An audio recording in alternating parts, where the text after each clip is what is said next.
નમસ્કાર, જય ભારત। રાજકોટની જંગલેશ્વર વાડી હવે ભાવનગરમાં થઈ રહી છે।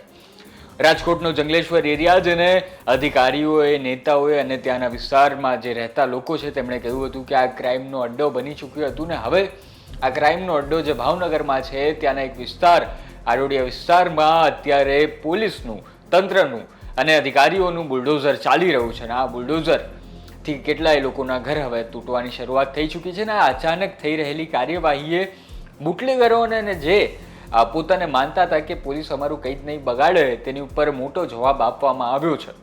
હવે વિસ્તારથી વાત કરું તો આડોડિયા વિસ્તાર છે અને ત્યાં આજે સવારથી પોલીસ તંત્ર, ડીવાયએસપી, એલસીબીના પીઆઈ અને ત્યાંના સ્થાનિક પીઆઈ અને સહિતના 200થી વધારે પોલીસનો કાફલો અચાનક સવારે 8 વાગ્યાથી ત્યાં ખડકી દેવામાં આવ્યો હતો। સાથે 4થી 5 જેટલા જીસીબી આવ્યા અને સિલેક્ટેડ જેટલા ઘર છે, અમુક જે માર્કિંગ કરેલા ઘર છે જે ગેરકાયદેસર છે અને તેમાં ગેરકાયદેસર પ્રવૃત્તિઓ થતી હતી, પ્રોહિબિશન એક્ટ થતા હતા, તેની ઉપર પોલીસ અત્યારે લાલ આંખ કરી છે અને આ તમામ વિસ્તારો જે છે, જેટલા પણ મકાનો જે છે, સ્ટ્રક્ચર છે તેને ધ્વસ્ત કરી દેવામાં આવ્યા છે, તોડી દેવામાં આવ્યા છે અને આ કાર્યવાહી અત્યારે ચાલુ છે।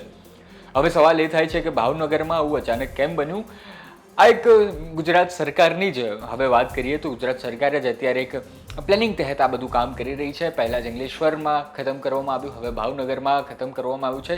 નીતિશ પાંડે ત્યાંના એસપી જે છે તે ખૂબ જ પ્લાનિંગ સાથે આ બધું કામ કરી રહ્યા છે। થોડા સમયથી ભાવનગરમાં અમુક વિસ્તારમાં, નવાપરા વિસ્તારમાં પણ ગોળીબારીની ઘટના બની હતી ને ત્યાંના એક મોટા નામચીન ગુંડાને હવે પકડી લીધો છે, વલી હાલારીને પકડ્યો છે।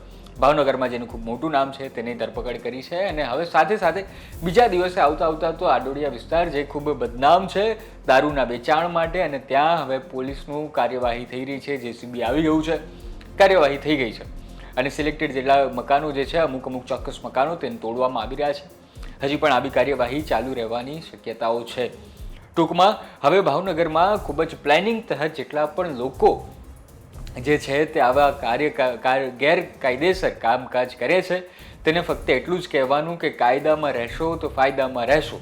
ટૂંકમાં તમામ જેટલા પણ ગેરકાયદેસર કામ સાથે જોડાયેલા લોકો છે તેમણે પોતાની કામગીરી અત્યાર પૂરતી મોકૂફ રાખી છે, આટોપી લીધી છે અથવા તો પાણી ફેરવી દીધું છે, કારણ કે હવે પોલીસ તંત્ર સાબદું થયું છે। નીતિશ પાંડે ત્યાંના એસપી જે છે તે ખૂબ જ આક્રમક રીતે આ કામ કરવાના છે, તેમની આખી ટીમ અત્યારે નવું પ્લાનિંગ કરવા માટે હાજર છે। હવે અમે તમને જણાવીશું ભાવનગરમાં જે એક વલી હાલારી જે છે તેણે શું કામ કર્યું હતું, શું કાંડ કર્યા હતા, તેની માટે જોડાયેલા રહો ગુજરાત તક સાથે।